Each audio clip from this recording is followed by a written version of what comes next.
The presented top 25 Spanish clubs by the number of season tickets sold for the 2024 to 2025 season. Atletico is in second place with 60,285 season tickets sold. Barcelona ranks only 15th with 22,600 season tickets. Well, yes, their stadium is under reconstruction. Of course, Madrid tops the ranking with 60,707 season tickets sold, and we know that the atmosphere at the Santiago Bernabeu instills fear in opponents.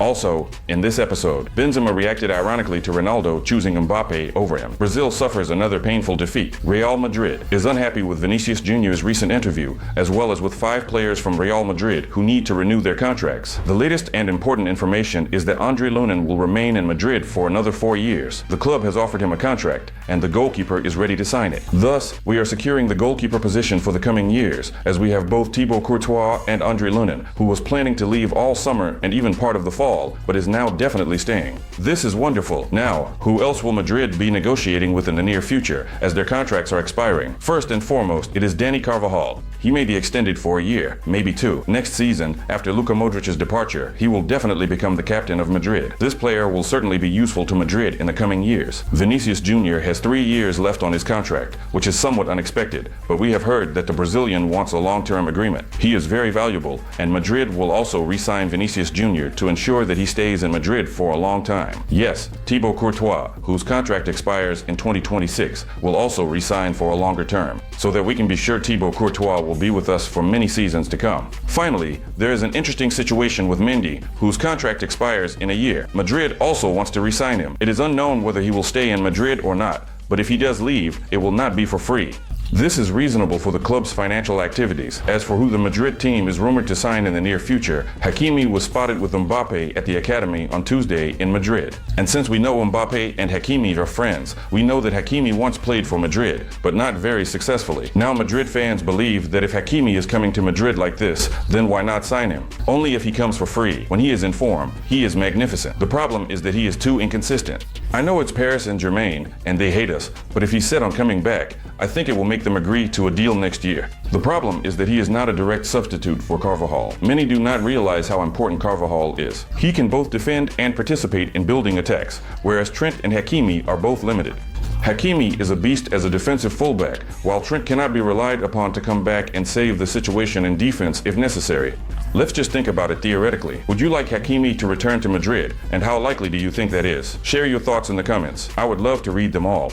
Well, for transfers and news, I remind you that it's very convenient to follow in the Madrid Fans app. The link is in the description of this video. Download it and don't miss anything. Character is very important for playing for Real Madrid, and Arda Güler shows immense personal quality. He is a top-level player, and this is a high praise from Jose Mourinho for the 19-year-old midfielder, Arda Güler, who had a fantastic 2 weeks with the Turkish national team. We discussed this on the channel here. And Jose Mourinho also decided to discuss our football player. He also spoke highly of Real Madrid. Real Madrid is doing an amazing job of attracting the best young players in the world. They signed Vinicius Jr. and Rodrygo when they were children, then Jude and Arda Güler in their youth, and now Endrick. Thank you. We truly enjoy our club's work in the transfer market and how this entire system is structured to work in advance and acquire talents when perhaps no one even knows about them yet. So, good news. Who did we see at training? We saw that Militao is working on an individual program due to a muscle injury. Of course, he is unlikely to participate in the next match, but he has already returned to Madrid and is starting his recovery. It is also worth noting that Mbappe, Valverde, and Güler are already in Madrid and are training. They returned early from their national teams to prepare as much as possible and focus on the upcoming match against Real Sociedad. This match is just a few days away,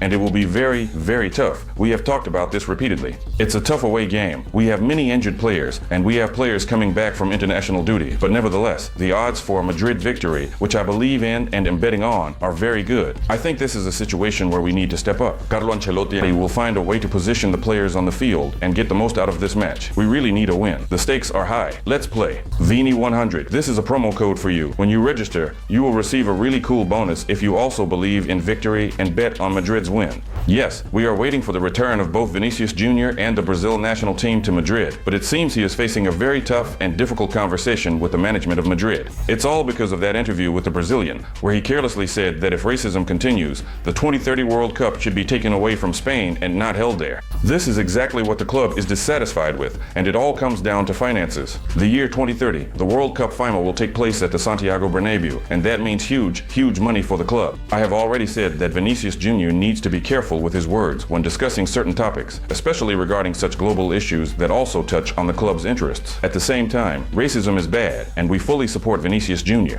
However, both Vinicius Jr. and our Brazilians are returning to Madrid in a bad mood. The Brazil national team lost another match. This defeat was 0-1 against Paraguay in the qualifiers for the 2026 World Cup. Vinicius Jr. just stepped out to speak with journalists to try to explain why these disappointing results with the Brazil national team are happening. Playing for Real Madrid and for Brazil are completely different things. Games in Europe are different from those here. The ball moves faster from side to side across the field. We need to be able to adapt in order to play better and win matches. We need to develop. The situation for the Brazil national team is not yet critical. There are still enough spots available to qualify for the World Cup. However, if Brazil continues to lose, it could turn into a major disaster. In this match against the Paraguay team, our trio from Madrid started in the lineup. Vinicius Jr. was on the left, Rodrygo on the right, and Endrick was up front. However, they didn't show anything and didn't score. Brazil is not scoring. This is a big problem because the trio or main attacking force of the Brazil national team consists of players from Madrid. I can't understand what is happening. Endrick only played one half here, Rodrygo seemed to disappear, and Vinicius Jr. was closely marked in the press, so he couldn't make an impact either. Everyone received low ratings, and I can only hope that when they return to Madrid, things will be different. Here they will feel comfortable, and the upcoming La Liga and Champions League matches will be held at the highest level. Brazil is one thing, Real Madrid is another. This is exactly what Vinicius Jr. said. Once, Ronaldo was choosing between players for a gaming challenge, but it turns out we are still discussing this challenge and Ronaldo's choice of Mbappe over Benzema. We have already expressed our comments and opinions, but it has come to Benzema, who was outraged by Cristiano Ronaldo's choice and very ironically hinted at something to him. Here's a story on Instagram. There's a photo of the Ballon d'Or. And what is this a hint about? Karim Benzema actually has the Ballon d'Or. And Kylian Mbappe, whom Cristiano Ronaldo chose, has come to Real Madrid to compete for the title of the best player in the world. And he will be pursuing that title in the coming seasons. This reaction from Karim Benzema suggests that he did not like Ronaldo's choice. Currently, both legends of Madrid are playing in Saudi Arabia for different clubs. I would even enjoy watching their match, although it won't be soon, in early December. Al Nassr against Al Ittihad, Ronaldo against Benzema, especially considering the context of Ronaldo's choice over Benzema and Mbappe. It's intriguing, although it's really just a discussion. We are focusing on the upcoming match Real Sociedad versus Real Madrid. We will discuss this meeting promptly on the channel, so be sure to subscribe to the channel and like this video. I would appreciate it. Become a channel sponsor and receive all the bonuses available for sponsors. You can also make a one-time contribution to the channel. The Super Thanks feature can be found below this video. Check out the other videos here on the channel so you don't miss anything. See you soon.